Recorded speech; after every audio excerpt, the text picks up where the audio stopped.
जय माता दी। आप सभी को शारदीय नवरात्रि की हार्दिक शुभकामनाएं।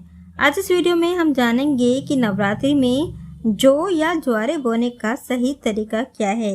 कुछ टिप्स एंड ट्रिक्स कि एक दिन में ही निकलने लगेंगे अंकुर और ज्वारे घने और एकदम हरे बने रहेंगे। तो आइए जानते हैं और साथ ही जानेंगे अखंड ज्योति जलाने के नियम। शारदीय नवरात्रि का त्योहार 22 सितंबर 2025 से शुरू होने वाला है। इस दौरान भक्त 9 दिनों तक माता के 9 रूपों की पूजा आराधना करते हैं। नवरात्रि में माता के सामने कलश स्थापना की जाती है और जौ बोए जाते हैं। जौ या ज्वारे बोना शुभ माना जाता है और उसे घर में सुख समृद्धि का प्रतीक भी माना जाता है। ज्वारे जितने लंबे और हरे भरे उगते हैं, घर में उतनी ही खुशहाली आती है। हालांकि बहुत सारे लोग जौ बोते हैं, लेकिन वो ना तो लंबे होते हैं और ना ही ठीक से उगते हैं। आज हम आपको कुछ ऐसे टिप्स बताने वाले हैं जिससे आपके ज्वारे लंबे, घने और खूब हरे भरे रहेंगे।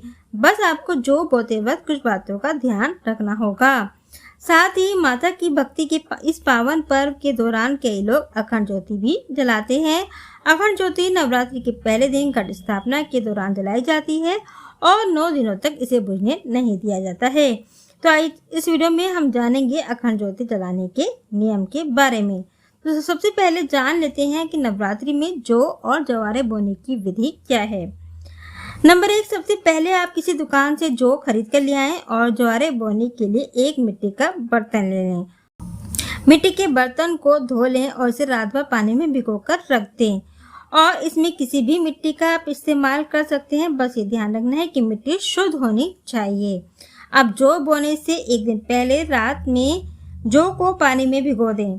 ऐसा करने से अंकुर जल्दी निकलते हैं और जौ ज़्यादा घने उगते हैं। सुबह जौ में जो पानी के ऊपर बीज आ जाएं, उन्हें बाहर निकाल कर फेंक दें। ये खराब जौ हैं जिनसे अंकुर नहीं निकलेंगे। अब जिस बर्तन में जौ बोने हैं उसमें मिट्टी भर लें। बस ये ध्यान रखना है कि थोड़ी मिट्टी भरनी है, आधा बर्तन ही आपको भरना है और थोड़ी मिट्टी ऊपर से डालने के लिए बचा लें। अब भीगे हुए जौ को फैलाते हुए पूरे में डाल दें। ऊपर से सूखी मिट्टी की एक हल्की लेयर जैसी फैला दें। आपको ऊपर से बहुत ज़्यादा मिट्टी नहीं डालनी है, बस इतनी कि ज़्यादातर जौ मिट्टी से कवर हो जाए। अब एक वाटर स्प्रे वाली बोतल लें और ऊपर से हल्का मिट्टी को गीला होने तक पानी स्प्रे कर दें। ध्यान रखें कि अगर आप बिना स्प्रे के पानी डाल रहे हैं तो पूरे में पानी छिड़कते हुए डालना है। एक जगह में एक बार में ज़्यादा पानी डालने से बचें। अब एक प्लेट से जौ वाले बर्तन को ढककर रख दें। अब ऊपर की मिट्टी जब सूखने लगे तो पानी का स्प्रे कर दें। बहुत ज़्यादा पानी जौ में नहीं डालना है। आपको अंकुर निकलने तक जौ वाले बर्तन को ढककर ही रखना है। अंकुर जब बड़े हो जाएं तो जौ वाले बर्तन को खोल दें। अब सुबह शाम पानी का स्प्रे करते रहें। इससे जौ से पौधे अच्छी तरह से बढ़ने लगेंगे। आपको मिट्टी सूखने पर ही पानी का छिड़काव करना है। इस तरह से 5-6 दिन में ही ज्वारे एकदम हरे और लंबे बढ़ जाएंगे।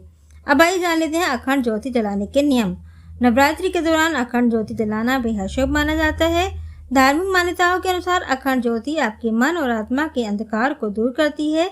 साथ ही परिवार खुशियां भी आपको मिलती हैं। हालांकि आपको अखंड ज्योति जलाते समय कुछ नियमों का भी पालन करना चाहिए। तो आइए जान लेते हैं। नंबर 1, अखंड ज्योति जलाने का सबसे पहला और महत्वपूर्ण नियम यह है कि 9 दिनों तक यह ज्योत बुझनी नहीं चाहिए। माता की प्रतिमा आपको ईशान कोण में ही लगानी चाहिए। यह देवी देवताओं की दिशा मानी जाती है। आप अखंड ज्योति पीतल के पात्र में प्रज्वलित कर सकते हैं।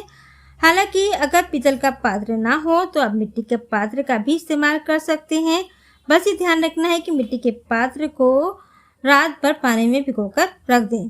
अखंड ज्योति को किसी चौकी पर लाल या पीले कपड़े के ऊपर आपको जलाना चाहिए। और दीपक के नीचे आप अष्टदल बना सकते हैं या फिर गुलाल या फिर चावल या हल्दी का प्रयोग आप कर सकते हैं।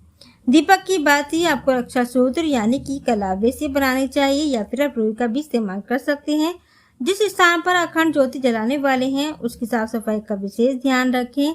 जौ जलाने से पहले भी करनी चाहिए और उसके बाद प्रत्येक दिन साफ सफाई आपको ध्यान से करनी चाहिए।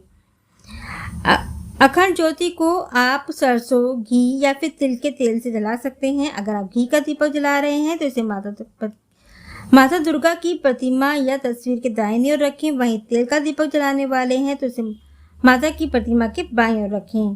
दीपक जलाते समय आपको निम्न मंत्र का जाप करना चाहिए। ओम जयंती मंगला काली भद्रकाली कृपालिनी दुर्गा क्षमा शिवा धात्री स्वाहा सुधा नमोस्तुते। अब आइए जान लेते हैं कि अखंड ज्योति को बुझने से कैसे बचाएं। धार्मिक मान्यताओं के अनुसार अखंड ज्योति का बुझना अशुभ माना जाता है। ऐसे में अगर आप मिट्टी से बने दीपक में अखंड ज्योति जला रहे हैं तो एक दिन पहले इस दीपक को दिन भर पानी में भिगो कर रखें। ज्योत में समय समय पर तेल या घी डालते रहें जिससे ज्योत देर तक जलती रहे।